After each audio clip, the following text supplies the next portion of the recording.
In a world ruled by shadows, there was a man whom the shadows themselves feared. The Italian Mafia, the Cosa Nostra, the organization that held all of America in an iron fist, trembled at the mere mention of his name. He wasn't Italian. He wasn't part of their family.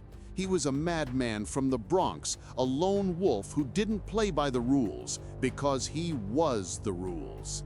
Watch this video to the end, and you will discover the simple children's rhyme he turned into his personal death sentence for mobsters, a tactic the FBI couldn't decipher for decades. Picture New York in the 1920s. Prohibition, a city soaked in the smell of illegal whiskey and gunpowder.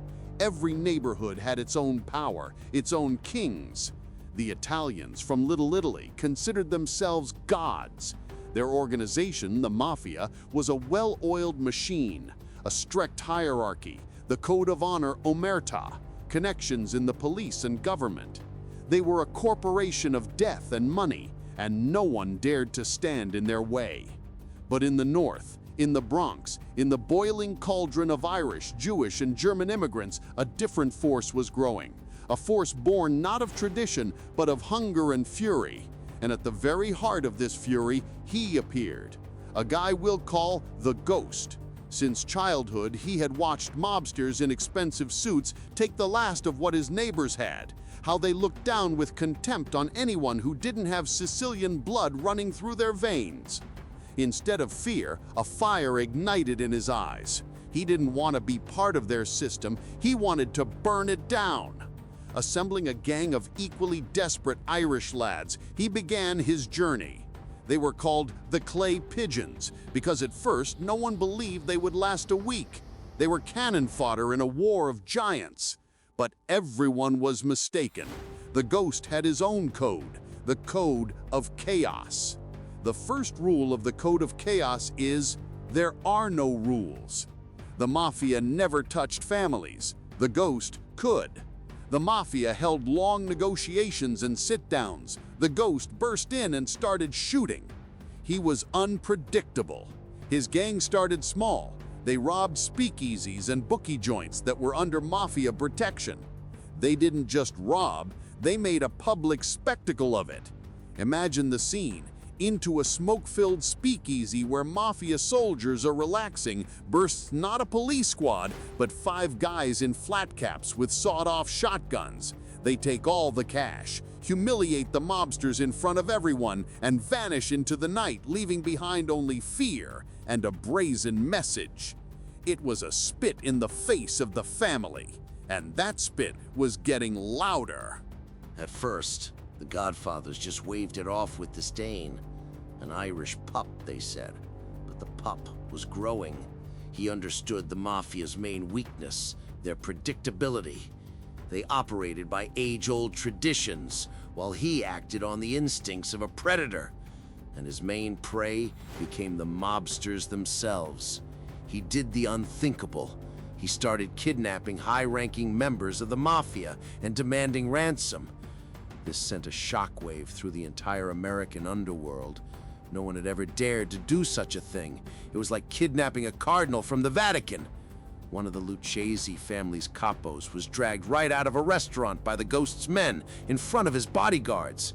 They held him for weeks until the family, grinding their teeth in humiliation, paid a massive ransom. The Ghost showed everyone their status meant nothing. Fear began to creep into the veins of the Mafia. They would walk down the street and not know if the Irish devils from the Bronx were watching them. They sent dozens of hitmen to take out the Ghost, but he seemed to sense danger. He never slept in the same place twice, constantly changed cars, and his hideout was a true fortress. He had turned his life into a perpetual war.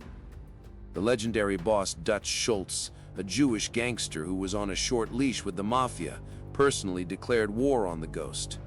Schultz controlled the beer business in the Bronx, and the audacious Irishman was a thorn in his side.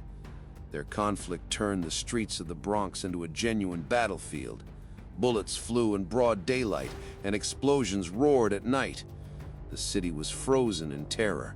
This tragedy became his brand. and simultaneously his greatest weapon. Now he was feared not just as a gangster, but as a monster with nothing sacred.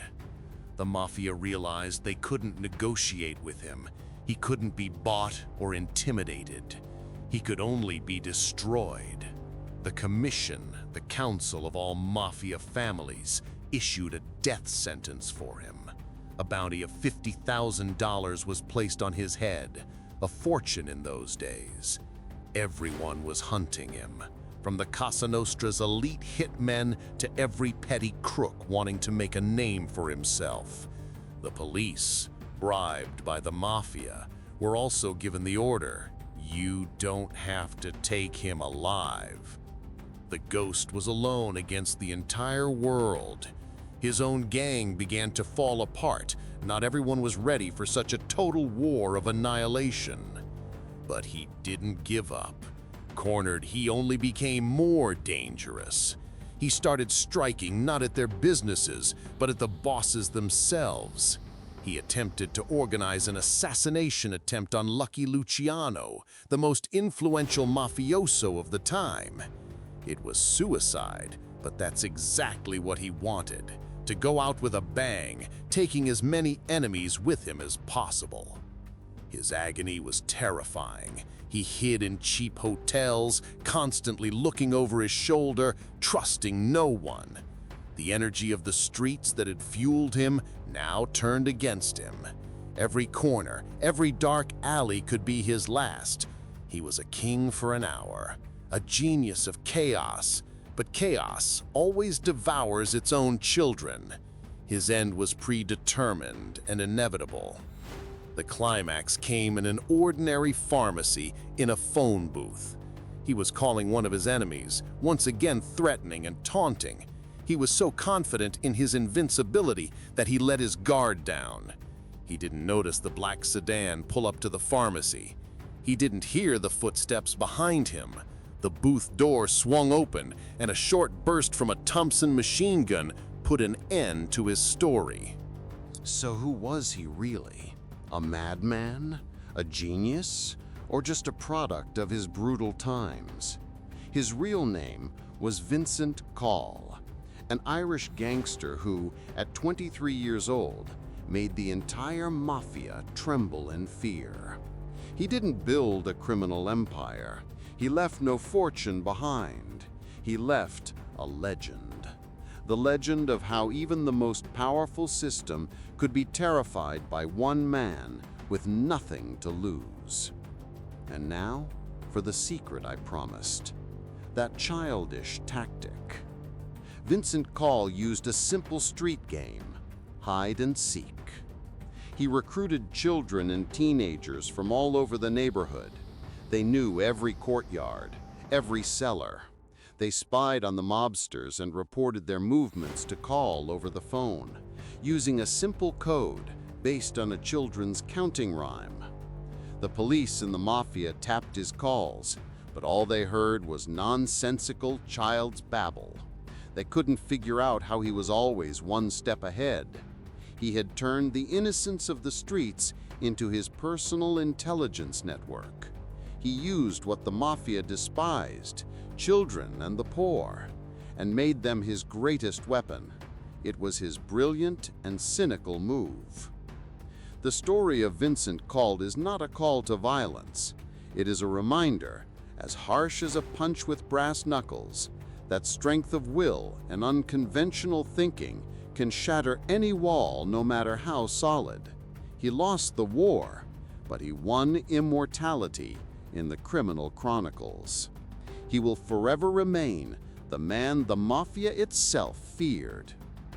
If you felt that frantic energy of the streets and the steel taste of the fight, if this story lit a fire in you, subscribe to the channel, hit the like button, and write in the comments what you think of the Code of Chaos. Your support is the fuel for new, even more audacious stories. And if this video gets 1,000 likes, I will tell you about the 5 families of New York and the bloodiest war for the throne, which went down in history as the Castellamarese War. It's going to be explosive.